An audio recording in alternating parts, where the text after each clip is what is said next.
안녕하세요. 주루셉의 줄리입니다. 네, 이제 3월이 시작되고 새학년이 시작되는 시즌이라서 많은 부모님들께서도 아이를 새로운 학교 생활에 대한 설렘과 걱정으로 또 많은 감정들이 오갈 때인 것 같은데요. 그런데 아이가 어릴 때일수록 흔들리지 말고 마음 중심 꽉 잡으실 수 있게 오늘은 Back to the Basic, 책육아와 독서 교육의 힘에 대한 이야기를 좀 해볼까 해요. 왜냐하면 아무래도 신학기가 되면 엄마들 마음에도 혹시나 내 아이가 학교 공부를 또 잘 따라갈 수 있을지, 뭐 아이가 부족한 건 또 뭔지, 또 그런 부족함을 또 채워주기 위해서 막 이것저것 또 알아보다 보면 불필요한 또 사교육들까지 이것저것 또 계획하고 시키게 되는 그런 시기이기도 하잖아요. 저희 아이 얘기를 좀 해보면 저희 아이는 지금 초등 6학년이고요. 국제학교를 다니다 보니까 지금 이 3월이 새학년이 시작되는 시기가 아니라 이제 6월이면은 졸업을 하기 때문에 이제 초등학교를 곧 졸업하는 시점을 앞두고 있거든요. 그래서 초등학교 6년을 보내본 엄마 입장에서 지난 초등학교 생활을 해오는 동안 이 책육아의 덕을 얼마나 많이 받았는지에 대해서 지금 초등학교 저학년의 자녀가 있으시거나 특히 갓 초등학교를 입학한 자녀를 두신 부모님들에게 꼭 알려드리고 싶은 얘기들을 한번 시작해볼까 해요. 저는 아이가 초등학교 6학년이 되기 이전에는 일부 몇 개의 예체능 수업을 빼고는 학원을 보내지 않고 대신 여유로운 시간을 아이에게 주려고 애를 많이 쓰면서 키웠던 것 같아요. 아이가 책을 읽으려면 우선 시간이 널널해야 되거든요. 내 학교도 가고 학원도 가야 되고 또 갔다 와서 학교 숙제, 학원 숙제까지 이렇게 하다 보면 하루 안에 아이가 책은 언제 읽을 수 있나 싶을 정도로 정말 시간이 안 나잖아요. 그래서 그 중간중간에 자유시간이 아이들에게도 나면 아이들 본인들도 책 말고 자기들이 하고 싶었던 그런 것들을 당연히 하게 되겠죠. 그래서 일단은 사교육하는 시간 대신 책이 좀 편하고 즐거울 수 있는 분위기를 주려고 이렇게 방향을 설정해서 아이를 키웠는데요. 그렇게 했을 때 솔직히 현실적으로 가장 좋았던 것은 뭐니 해도 돈이 많이 들지 않았다는 거겠죠. 사교육비 지출이 거의 안 들다 보니까 일단 그게 가장 좋았던 점인 것 같아요. 이렇게 현실적으로 보면 부모님들이 필수로 아이들에게 시키는 그 사교육 종류가 우선 수학, 영어, 국어가 있죠. 그리고 여기서 조금 더 추가하면은 과학, 사회, 역사 이런 수업까지도 하는 경우가 있더라고요. 또 예체능으로 보면 종류가 어마어마하죠. 저도 아이 그 예체능 수업은 어릴 때부터 한두 가지씩 그때그때마다 좀 바꿔가면서 이제 경험시키기 용으로 시키긴 했었는데요. 우선 음악에서는 할 수 있는 것들이 뭐 피아노, 또 아니면 악기 하나 더 이렇게 하시는 경우도 봤고, 또 미술 수업, 미술 수업도 아이들 또 좋아하니까 많이 하시죠. 또 운동에서는 수영, 뭐 태권도, 축구, 야구, 탁구, 뭐 정말 이렇게 다양한데요. 저는 어릴 때 이런 예체능 수업은 또 좋은 경험도 되고, 또 이렇게 아이의 어떤 적성을 또 발견할 수 있는 좋은 계기가 되기 때문에 가능하다면 너무 무리가 되지 않는 수준에서 예체능 수업은 시켜보는 것이 전 좋을 것 같다고 생각을 해요.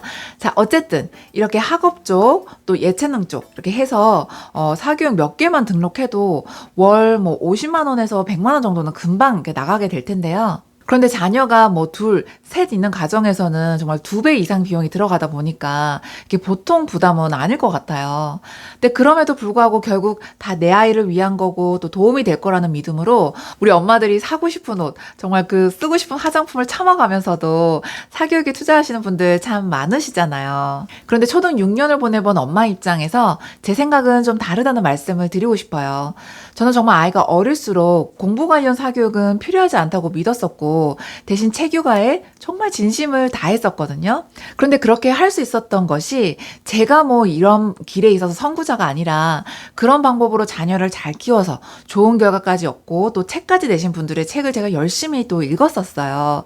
그런 분들의 이야기를 듣고 또 읽으면서 아이가 중고등학교 가서까지도 사교육은 안 시키겠다 이렇게 다짐을 하고 근데 정말 계속 그렇게 하다 보니까 정말 그럴 수 있겠다라는 자신이 생기기도 하더라고요.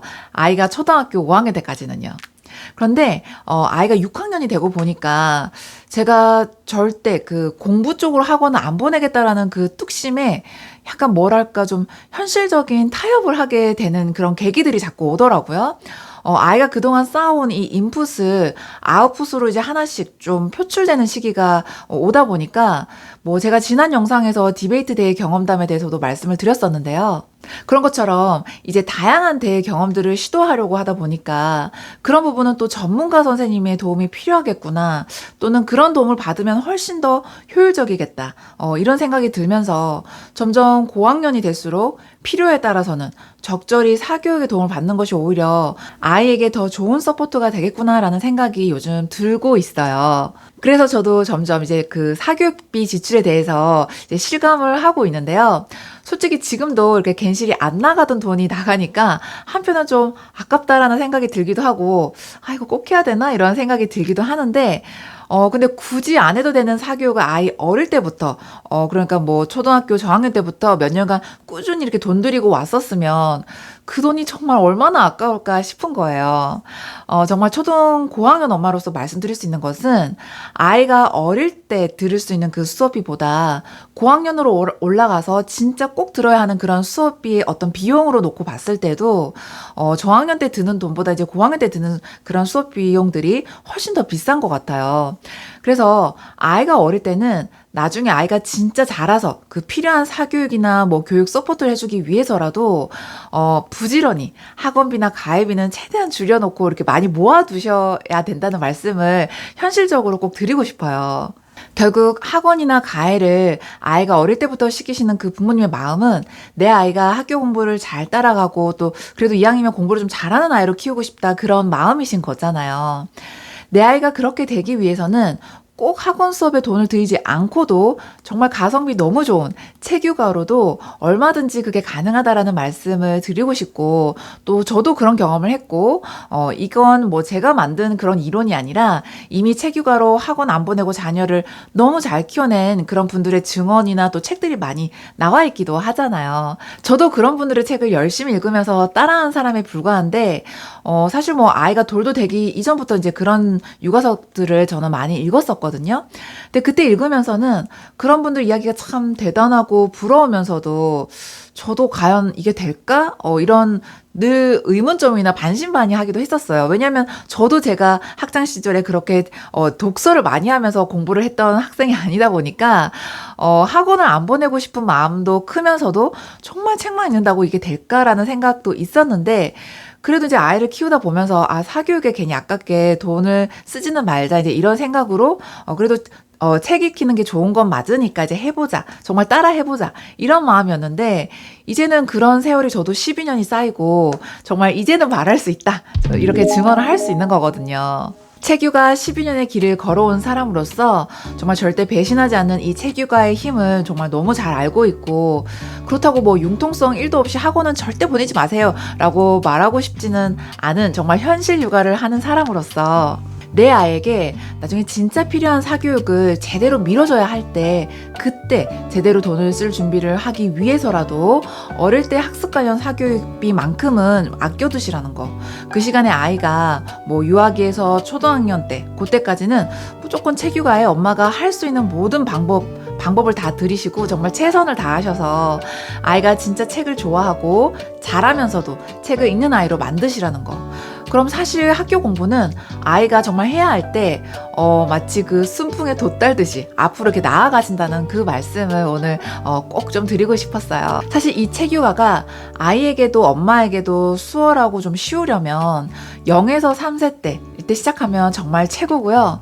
또 7세 이전이면 아직 충분히 승산이 있다고 말씀드리고 싶은데, 솔직히 아이가 지금 초등학교 이제 들어가는 8세 이후에 이 채교가를 시작하시게 되면 우선 엄마부터 그 몇 배 더 힘든 노력이 필요하실 수도 있어요.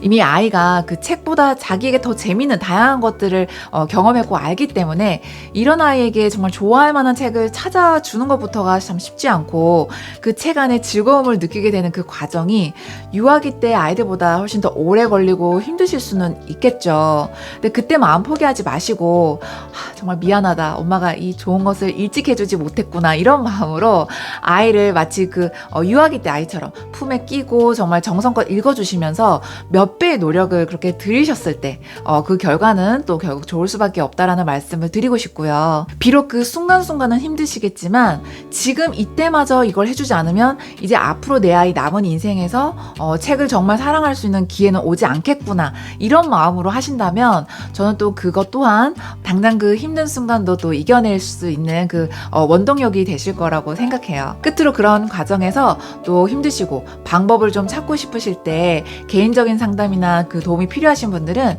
제 채널 멤버십 육아 멘토에 가입하신 후에 메일이나 화상통화를 통해서 제가 도움을 드리고 있으니까요. 또 언제든 이용하셔도 좋고 저도 기다리고 있겠습니다. 네, 그럼 오늘도 제 영상 끝까지 봐주신 분들 모두 감사드리고요. 저는 다음 시간에 뵙겠습니다. 바이.